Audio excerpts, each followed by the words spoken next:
Good evening, students. Today we will start composition of formation of Council of Minister. Composition यानी कि council of minister कैसे appoint किए जाते हैं और कितने काउंसिल ऑफ मिनिस्टर लिए जाते हैं और उनको अपॉइंट कौन करता है वो डिस्कस करेंगे। जो इंडियन गवर्नमेंट है, यानी मैं ये कहूँगी कि जो हमारा कॉन्स्टिट्यूशन है वो हमें प्रोवाइड करता है पार्लियामेंट्री फॉर्म ऑफ गवर्नमेंट। क्या प्रोवाइड करता है? Parliamentary form of government. तो स्टार्ट करते हैं। The constitution of India, the constitution of India provides for parliamentary government, for parliamentary government। ठीक है, क्या कर रहा है? Parliamentary government in the country. अब पार्लियामेंट्री गवर्नमेंट है जो कंट्री की, वो किस तरीके से काम करती है वो देखते हैं।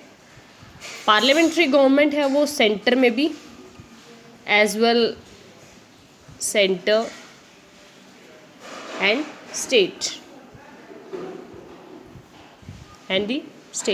यानी कि दोनों में पार्लियामेंट्री फॉर्म ऑफ रहती है, at the centre as well as state. Okay, उसके बाद देखिए पार्लियामेंट्री फॉर्म ऑफ गवर्नमेंट में रियल हेड कौन होता है और नॉमिनल हेड कौन होता है। लास्ट लेक्चर में हमने डिस्कस तो किया था ये, पर इसमें नोट कर लीजिए आप। Real head is PM. कौन? पीएम। बट नॉमिनल हेड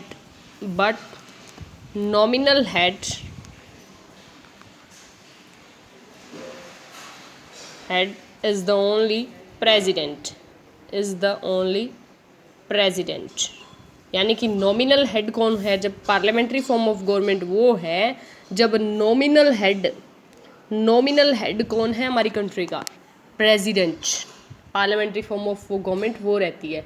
अब पार्लियामेंट्री फॉर्म ऑफ गवर्नमेंट में क्या है कि जो काउंसिल ऑफ मिनिस्टर हैं उनको कौन अपॉइंट करता है? देखिए नॉमिनल हेड आ गया। अब जो काउंसिल ऑफ मिनिस्टर है वो किसकी एडवाइस पे या किसको एडवाइस देते हैं वो देखिए। He exercise his power, president के लिए लिखा है he exercise his power on the advice of council of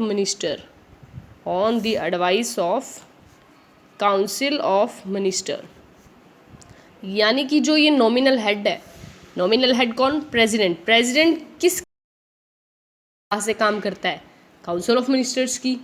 तो अब हमें वही करना है कि काउंसिल ऑफ मिनिस्टर को आखिर फॉर्म कैसे किया जाता है, यानी इनकी फॉर्मेशन कैसे है। नोट कीजिए, formation of council of minister.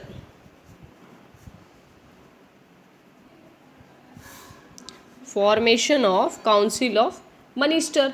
अब जैसे कि हमारे कॉन्स्टिट्यूशन में इस बात का प्रोविज़न दिया हुआ है, काउंसिल ऑफ मिनिस्टर के लिए कौन उनको प्रोवाइड करेगा, यानी कौन उनको अपॉइंट करेगा। देखिए, प्रेसिडेंट अपॉइंट्स, ये हमारे कॉन्स्टिट्यूशन में रिटन है my dear students. President appoints the prime minister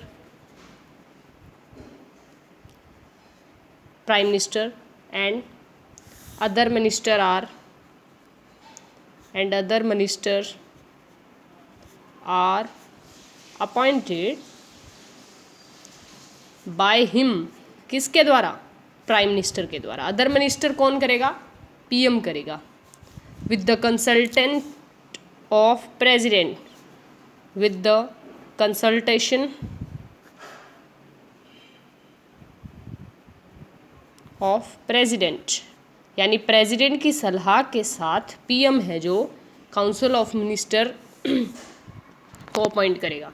president ने अपॉइंट कर दिया सबसे पहले प्राइम मिनिस्टर को, उसका काम खत्म हो गया। अब प्राइम मिनिस्टर जो है किनको अपॉइंट करेगा? अदर मिनिस्टर्स को। Other minister are appointed by him with the consultation of president की सलाह से प्रधानमंत्री अलग मंत्रियों की नियुक्ति करता है।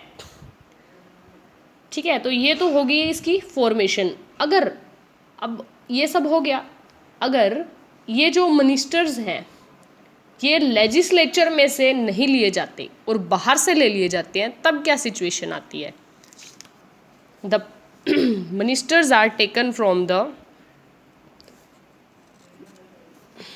नोट कीजिए, the ministers are taken out the legislature,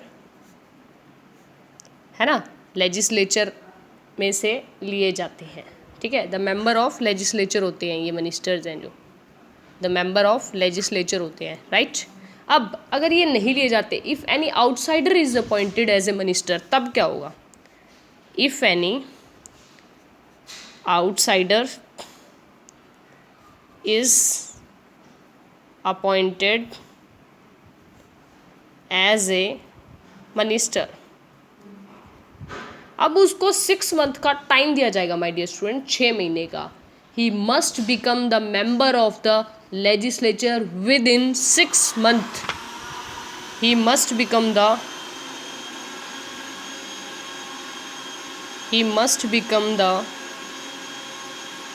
member of the legislature. He must become the member of the legislature within 6 month, within 6 month, यानी 6 महीने के अंदर अंदर उसे क्या होगा? लेजिस्लेचर का मेंबर बनना पड़ेगा, अगर नहीं है तो, ठीक है। यानी एक सदन का मेंबर है जो होना उसे ज़रूरी रहता है। अब हमने इनको कितने होते हैं वो डिस्कस कर लेते हैं हम। काउंसिल ऑफ मिनिस्टर है जो वैसे 10 से 15% है, जो 10 से 15% है जो लोकसभा के सदस्य, यानी कि पार्लियामेंट के टोटल लोकसभा और राज्यसभा के सदस्यों में से 15% है जो ये मेंबर लिए जाते हैं काउंसिल ऑफ मिनिस्टर में, लोकसभा के लिए 15%। अब जैसे कि फॉर एग्जांपल बात करते हैं 2017 तक की डेट की बात अगर हम करें तो हमारे जो 75 मेंबर है काउंसिल ऑफ मिनिस्टर में थे, ये वैसे अपने प्राइम मिनिस्टर की विश पे होता है कि वो अपनी कैबिनेट में अपने काउंसिल ऑफ मिनिस्टर में कितने मंत्री रखता है। 75 मेंबर्स थे। 2017 का डाटा है कि 75 मेंबर थे, ठीक है, in the council of minister. अब उसमें से कुछ कैबिनेट मिनिस्टर, कुछ स्टेट मिनिस्टर होंगे, ठीक है। कुछ कैबिनेट मिनिस्टर जो मेन होते हैं, जिनके पास department, defence department, finance department, railway department, बाकी अदर मिनिस्टर्स होते हैं, ठीक है। इस तरीके से ये फॉर्मेशन इसकी रहती है। अब इनका जो टाइम है वो कैसे रहता है, यानी कि ये कब तक अपने पद पर रह सकते हैं, टर्म। वैसे तो ये प्रेसिडेंट की इच्छा से रहते हैं, उनकी गुडविल से रहते हैं। किसकी गुडविल से? प्रेसिडेंट की। कौन? काउंसिल ऑफ मिनिस्टर्स, ठीक है। काउंसिल ऑफ मिनिस्टर हैं जो, नोट कर लीजिए, काउंसिल ऑफ मिनिस्टर है जो अपनी जो जॉब है उस पर कब तक रहेंगे? स्वीट विल ऑफ प्रेसिडेंट, यानी कि प्रेसिडेंट की सलाह पर। बट ये प्रैक्टिकली नहीं है, स्वीट विल की प्रेसिडेंट से अकेला नहीं रहते, बल्कि उनको लोकसभा में मेजॉरिटी मिली हुई है तब तक वो अपने पद से हट नहीं सकते, उनको हटा नहीं सकते जब तक उनको लोकसभा की मेजॉरिटी मिली हुई है माय डियर स्टूडेंट्स। आप नोट कीजिए ये, if the majority of the member, if the majority of the member, if the majority of the member, note कीजिए, ऑफ लोकसभा, यानी कि लोकसभा में अगर मेजॉरिटी है, support a council of minister, अगर लोकसभा के सदस्य हैं ये काउंसिल ऑफ मिनिस्टर को सपोर्ट करते हैं तो उसको हम पद से नहीं हटा सकते, उसको हम पोस्ट से नहीं हटा सकते, ठीक है। वो अपने, he will remain in the office, he will remain in the office, यानी वो अपने पोस्ट पर रहेंगे, क्योंकि उसे लोकसभा के मेंबर का सपोर्ट मिल गया है, उनकी 2/3 मेजॉरिटी मिल गई है, और जब उनके अगेंस्ट नो कॉन्फिडेंस का मोशन पास होगा तो उन्हें अपने पोस्ट से हटा दिया जाएगा।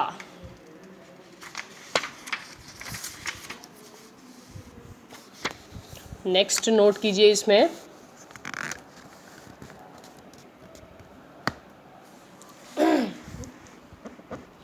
हमने इसका टर्म कर लिया है कि कितने है जो टाइम तक ये रहता है। उसमें नेक्स्ट देखिए इनके पास पावर कौन कौन सी होती है, powers and functions. Powers and functions कौन कौन सी रहेगी किसके पास, पार्लियामेंट्री ये जो मेंबर है आपके काउंसिल ऑफ मिनिस्टर, यानी कि संसद के सदस्य की तरह ही काउंसिल ऑफ मिनिस्टर्स हैं, उनके पास कितनी पावर रहेगी वो हम डिस्कस करेंगे। ठीक है, देखिए सबसे पहले इनके पास पावर होती है पॉलिसी बनाने की, यानी कि determination of the national policy, यानी कि नेशनल राष्ट्रीय पॉलिसी के निर्माता होते हैं, ये निर्माता होते हैं। ठीक है, और इसमें मेन निर्माता कौन होता है, मैंने बताया था कैबिनेट मिनिस्टर्स होते हैं मेनली, देन स्टेट मिनिस्टर्स होते हैं, देन अदर मिनिस्टर्स होते हैं। ठीक है, तो अब सबसे मेनली नेशनल पॉलिसी को फ्रेम करने का काम है वो किसका रहता है, कैबिनेट मिनिस्टर्स का रहता है। लिख लीजिए, after taking the policy of the nation, note कीजिए, determination of the national policy. ठीक है, और इसमें मेन रोल किसका होता है, कैबिनेट का। नेक्स्ट है माय डियर स्टूडेंट इसमें कि वो अब उन्होंने पॉलिसी तो बना ली है, पॉलिसी बना ली है, अब वो अपनी कंट्री के लिए रूल बना लिए उन्होंने, और वो अदर जो स्टेट्स हैं उस पर लागू होगा। ठीक है, नेक्स्ट है कंट्रोल करते हैं वो, control our administration, control our administration, प्रशासन को कंट्रोल करते हैं। जो हमारे देश का एडमिनिस्ट्रेशन है वो कौन चलाता है, हमारे देश के मिनिस्टर्स चलाते हैं। हर मेंबर है जो काउंसिल ऑफ मिनिस्टर है उसके पास एक या एक से ज़्यादा डिपार्टमेंट होते हैं, है ना। तो ये डायरेक्टली और इनडायरेक्टली क्या करते हैं, हमारे जो एडमिनिस्ट्रेशन है उसको क्या करते हैं, कंट्रोल करते हैं, एडमिनिस्ट्रेशन को कंट्रोल करते हैं, है ना। क्या करेंगे, अब एडमिनिस्ट्रेशन है वो कौन चलाएगा, एडमिनिस्ट्रेशन जो है मिनिस्टर्स चलाएगा, राइट। हर मिनिस्टर के पास एक या दो डिपार्टमेंट होंगे, वन और मोर डिपार्टमेंट। तो इन डिपार्टमेंट के थ्रू इनको कंट्रोल कर पा रहा है, बिल्कुल कर पा रहा है इनको कंट्रोल, है ना। काउंसिल ऑफ मिनिस्टर्स है जो उनको कंट्रोल अच्छे से कर पा रहा है। इसके थर्ड बात इसमें है कि और कौन सा रिलेशन है, फॉरेन रिलेशंस, अदर कंट्री के साथ कैसे रिलेशन रखने हैं ये भी कैबिनेट मिनिस्टर डिसाइड करता है। इंडिया चाइना के साथ किस तरीके के रिलेशंस होंगे वो भी ये डिसाइड करेगा। इसके बाद है लेजिस्लेटिव पावर भी है जो मिनिस्टर्स के पास रहती है। लेजिस्लेटिव पावर, लॉ मेकिंग की पावर, हमारी कंट्री के लिए भी लॉ फ्रेम करते हैं। ठीक है, पार्लियामेंट जो है कैबिनेट के अकॉर्डिंग जो संसद के सदस्य हैं वो लॉ फ्रेम करते हैं। उसके बाद फाइनेंशियल पावर भी रहती है इनके पास, कहीं ना कहीं फाइनेंशियल पावर रहती है, वित्त से जुड़ी हुई पावर भी इनके पास रहती है। ठीक है, बजट है जो फाइनेंस मिनिस्टर प्रिपेयर करता है with the help of other ministers. Budget are prepared by finance minister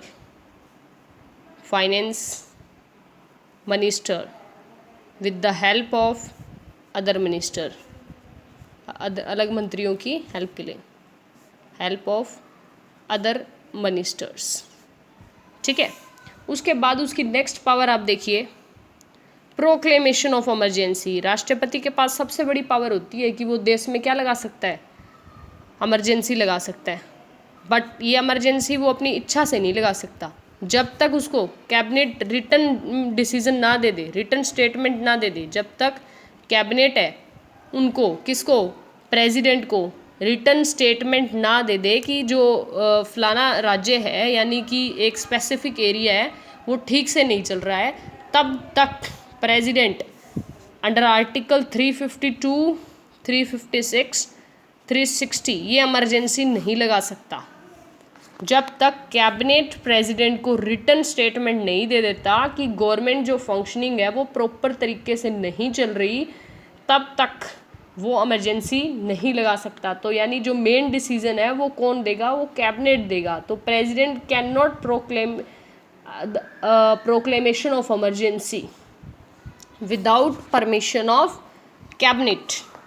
ठीक है, यानी कि इमरजेंसी लगाने में भी उसको किसकी हेल्प चाहिए, कैबिनेट की हेल्प चाहिए। वो जब हामी भरेगा तभी प्रेसिडेंट इमरजेंसी लगाएगा। हाँ, हालांकि पावर होती है इमरजेंसी पावर प्रेसिडेंट की, पर कैबिनेट मिनिस्टर की सलाह के साथ। तो आई होप आपको पावर्स एंड फंक्शन समझ में आए होंगे। Determination of national policy, control over administration, foreign relation, legislative power, law बनाने की पावर, फाइनेंशियल पावर और प्रोक्लेमेशन ऑफ इमरजेंसी। कोई डाउट हो व्हाट्सएप पे मैसेज